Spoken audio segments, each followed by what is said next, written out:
could help me identify the trends. So what do we see here?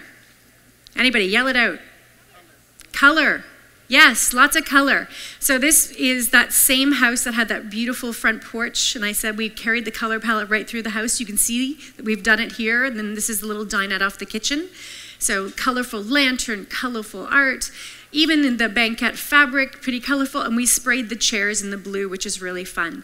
Also fairly inexpensive, so if in a few years you wanted to spray them a different color, it's not a big deal. Half a yard of fabric, pop the seat off, you can reupholster that, or you can keep the fabric, as we did here, a very neutral, so you wouldn't even have to change the fabric if you change the color of the chairs. Anybody else see any other trends? This one's a little harder to spot. Mid-century modern. Yes, so if we look at the table, so look at the table, and actually I'm going to point out something here. We have another table, very similar, a little one here, and I'm going to go through the whole set, by the way. This is all from our show and tell you where you can find all these pieces, and it's very eclectic, but it works.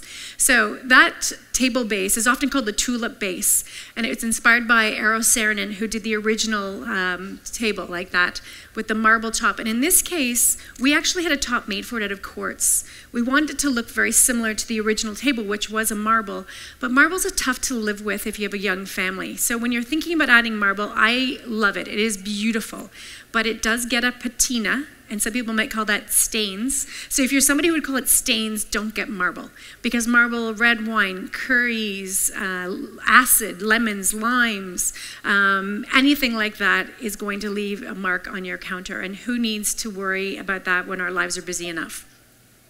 The other thing that is you can just see a hint of is that in this very neutral space, we actually did this beautiful countertop with the black veining. So there's some beautiful combination of the black and the white, the classic. And we did what's called book matching of our countertop. So it's when you take the slab and you cut it and you use it like this. So the slab looks like it continues up the wall. So the vein runs right up from the counter surface right up on the backsplash, and it's a great look. Okay, so I think I may have given this one away already, didn't I? Let's see if anybody was listening. Anybody? Warm metals? Yes, the black. So again, we're combining the warm metals and the black, and the backsplash has actually got a lot of color in it. It's blues and grays and the black, so it really ties in well. And I like to say that when I'm doing a design, I call it a color story. So everything makes sense. So you don't say, well, geez, why is there a red chair and a blue this and a yellow that? It's like nothing's talking to each other. There's no relationship.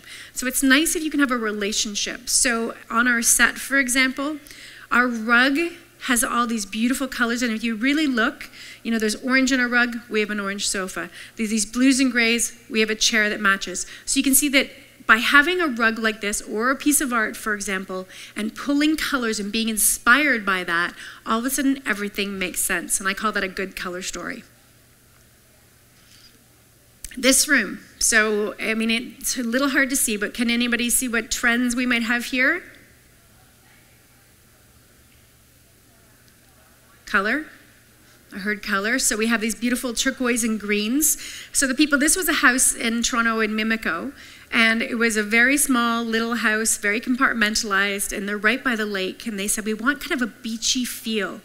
So they wanted colors. So those are beautiful linen drapes are one of the places we started. All the blues and yellows and grays are actually in those in those drapes. And then we painted the fireplace, which is very economical, and we actually did a new mantle over top of the old ones. We kind of created almost like a box that fits over top, and did that in the beautiful blacks. We got some of the black in there. The floor in there is actually that gray driftwood rustic washed floor. So when we talk about rustic, that barnboard or driftwood gray is super hot right now. The table is custom made, and this is the same house, you know, where you saw the black appliances and the barnboard shelves. So again, repetition. So we did these beautiful floating barnwood shelves in the kitchen, and we made out of the same piece of wood this beautiful C-shaped table. So pulling it into the space.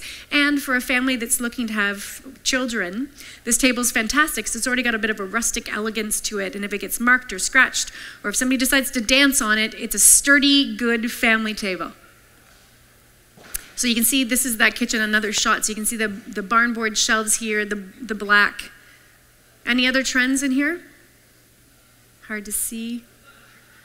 We got some bright colors. We pulled the rug in that space, actually pulls the color from the living room into the kitchen. And so that's something we're seeing a lot of too right now in kitchens. So a great trend in kitchens is that we're doing rugs in our kitchen. And people say, wow, I don't know, my kids and food and whatever. And yes, it's probably going to get dirty. And yes, you may have to get it cleaned. But you can also